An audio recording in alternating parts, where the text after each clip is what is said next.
नमस्कार। आज के इस क्लास में हम लोग क्वांटम मैकेनिक्स के बारे में पढ़ेंगे कि क्वांटम मैकेनिक्स क्या है और इससे संबंधित चीज़ें जो इस अध्याय में हम लोगों को पढ़ना है उसके बारे में विस्तृत जानकारी प्राप्त करेंगे। पहले ये जानते हैं कि आखिर क्वांटम मैकेनिक्स क्या होता है। The branch of science which deals with the dual behaviour of matter is called quantum mechanics. अर्थात विज्ञान की वह शाखा जिसमें हम पदार्थों के द्विक आचरण के बारे में अध्ययन करते हैं उसे क्वांटम मैकेनिक्स कहा जाता है। इस सिद्धांत का विकास तब हुआ जब बोर के प्रारूप की कमियों को दूर करने के लिए नए प्रारूप विकसित करने, उससे और अधिक विकसित प्रारूप को उत्पन्न करने के लिए दुनिया के अनेकों वैज्ञानिकों ने अलग अलग प्रयास किया, जिसके तहत इसमें दो सिद्धांत आए।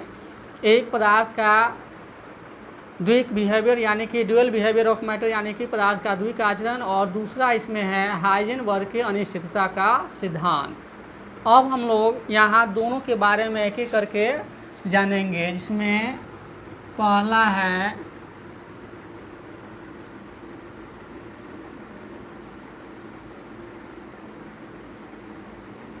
ड्यूअल बिहेवियर ऑफ मैटर अर्थात पदार्थों का द्विक आचरण, और दूसरा है इसमें हाइजेनबर्ग अनसर्टेनिटी प्रिंसिपल अर्थात हाइजेनबर्ग के अनिश्चितता का सिद्धांत।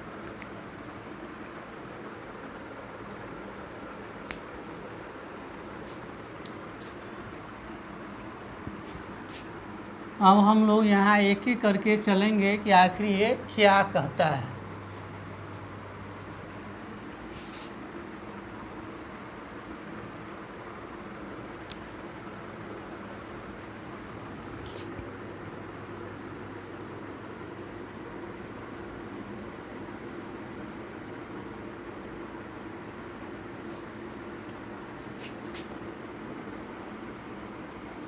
ड्यूअल बिहेवियर ऑफ मैटर अर्थात पदार्थों का द्विक आचरण। 1924 ईस्वी में एक फ्रांस के वैज्ञानिक डी ब्रोगली ने बताया था कि प्रकाश की भांति पदार्थों में भी तरंग का गुण होता है और कण का गुण होता है, जिसे पदार्थ के द्विक आचरण के नाम से जाना जाता है। जिस प्रकार प्रकाश के फोटोन में संवेग और तरंग दैर्घ्य दोनों का गुण पाया जाता है, ठीक उसी प्रकार से इलेक्ट्रॉन में भी तरंग और उसका गुण पाया जाता है। ठीक उसी प्रकार से इन्होंने एक पार्थिव कण के लिए उसके संवेग और तरंग दैर्घ्य का गणना किया। तो पहले हम लोग चलते हैं डी ब्रोगली के इक्वेशन क्या कहता है।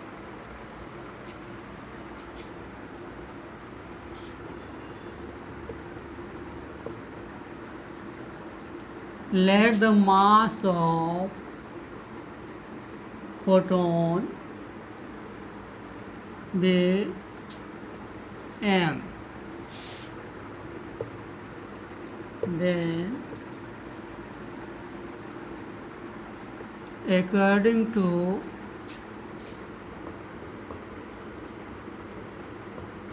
Einstein equation, E बराबर mc²। ये आइंस्टीन का समीकरण है जिसमें द्रव्यमान को ऊर्जा में परिवर्तित किया जाता है, और चूंकि E बराबर h भी होता है, जहाँ h है Planck constant.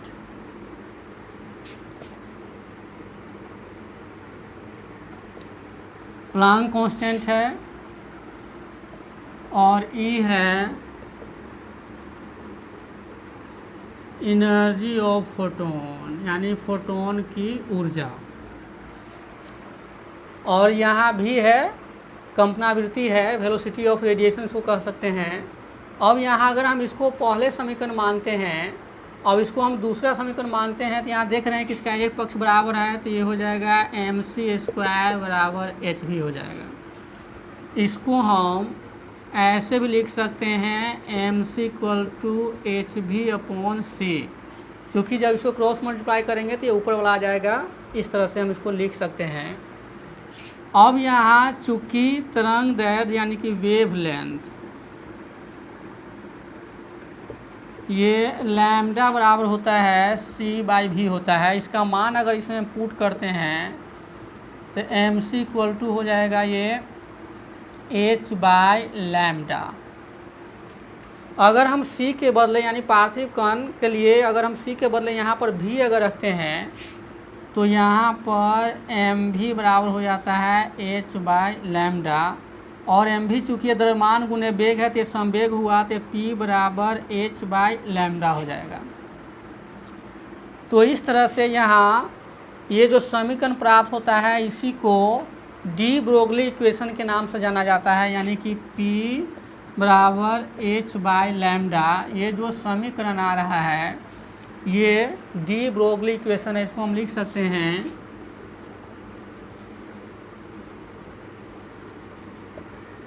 This equation is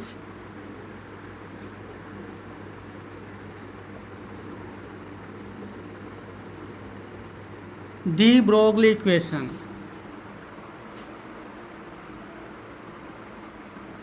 अगर हम यहाँ बराबर को हटाते हैं तो ये कांस्टेंट जो है ये इसके इन्वर्सली प्रोपोर्शनल हो जाएगा, अर्थात किसी भी मूविंग पार्टिकल के लिए उसका जो संवेग है उसके तरंग दैर्ध्य के व्युत्क्रमानुपाती होता है। तो ये जो समीकरण है इसको डी ब्रोगली का इक्वेशन कहा जाता है।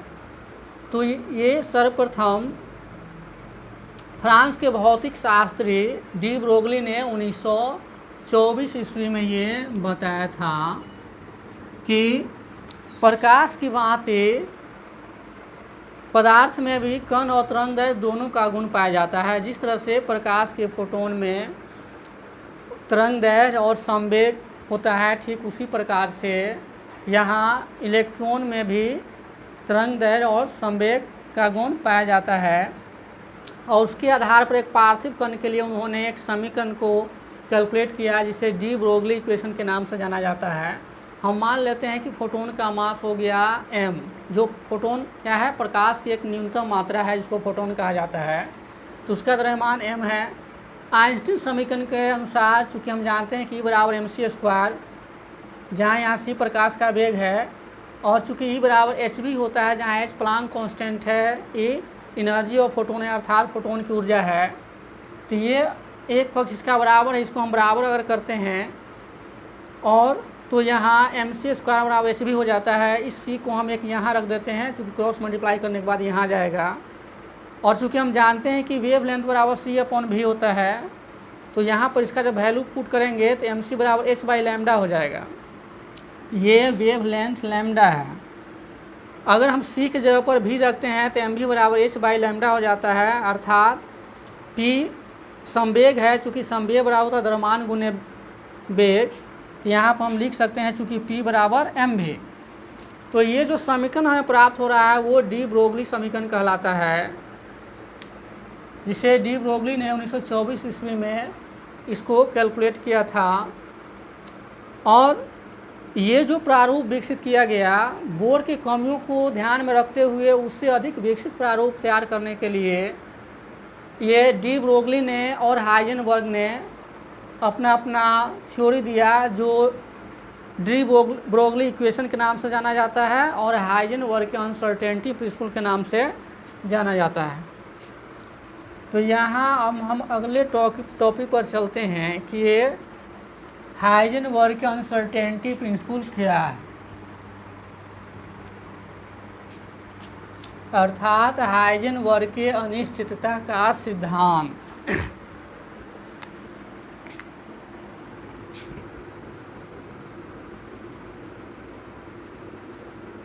हाइजेनबर्ग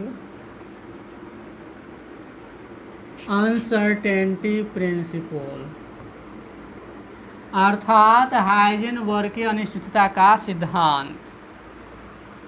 हाइजेनबर्ग एक जर्मन वैज्ञानिक थे, वर्नर हाइजेनबर्ग। उन्होंने सर्वप्रथम बताया 1927 में कि किसी भी गतिमान कण के लिए अर्थात इलेक्ट्रॉन प्रोटॉन के लिए उसके स्थान और संवेग दोनों का एक साथ ठीक ठीक निर्धारण संभव नहीं है। स्थान को जितना ही निश्चित किया जाता है उसका संवेग उतना ही अनिश्चित हो जाता है। ठीक उसी प्रकार से अगर संवेग को हम जितना ही निश्चित करते हैं उसका स्थान उतना ही अनिश्चित हो जाता है। इसे हाइजेनबर्ग की अनिश्चितता का सिद्धांत कहा जाता है। तो इस प्रकार हम लिख सकते हैं कि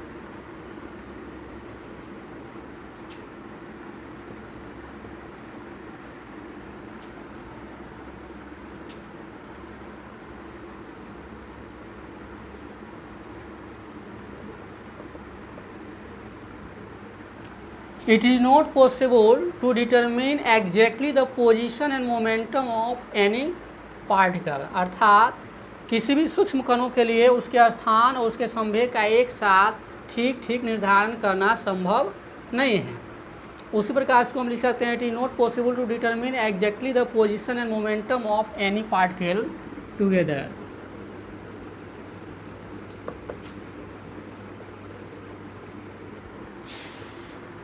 This is called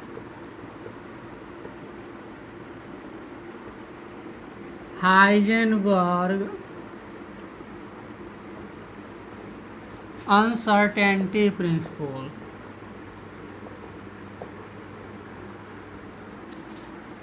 अर्थात किसी भी कण के लिए ये विशेष करके छोटे कण के लिए लागू होता है, अर्थात इलेक्ट्रॉन और प्रोटॉन के लिए। ये बड़े आकार वाली कणों के लिए ये लागू नहीं होता है।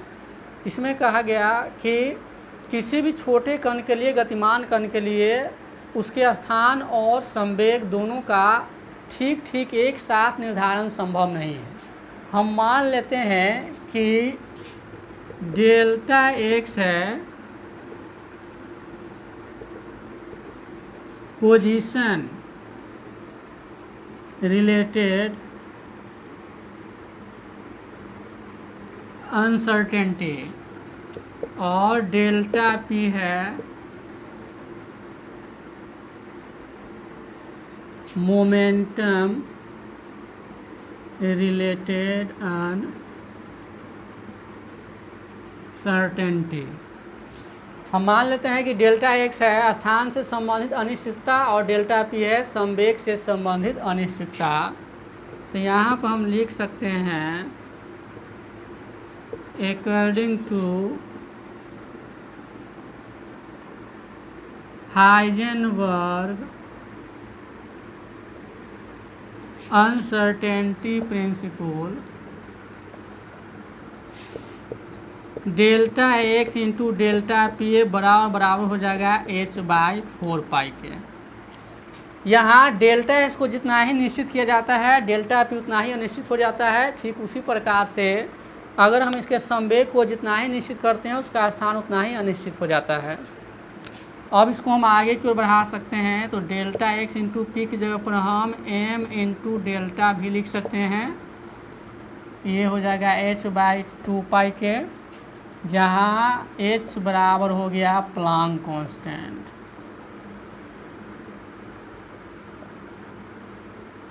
प्लांक स्थिरांक।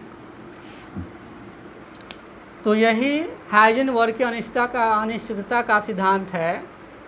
ये सिद्धांत केवल छोटे आकार वाले कणों के लिए ही लागू होता है, सूक्ष्म कणों के लिए ही लागू होता है, ये बड़े कणों के लिए लागू नहीं होता है। ये कहता है कि किसी भी सूक्ष्म कणों के लिए उसके स्थान और उसके संवेग का दोनों का एक साथ ठीक निर्धारण संभव नहीं है। अर्थात उसके स्थान को जितना ही निश्चित किया जाता है उसका संवेग उतना ही अनिश्चित हो जाता है। ठीक उसी प्रकार से उसके संवेग को जितना ही निश्चित किया जाता है उसका स्थान उतना ही अनिश्चित हो जाता है। इसे हाइजेन वर्किंग अनिश्चितता के सिद्धांत के नाम से जाना जाता है। तो फिर अगले टॉपिक हम लोग अगले क्लास में अध्ययन करेंगे। तब तक के लिए आप सभी को धन्यवाद।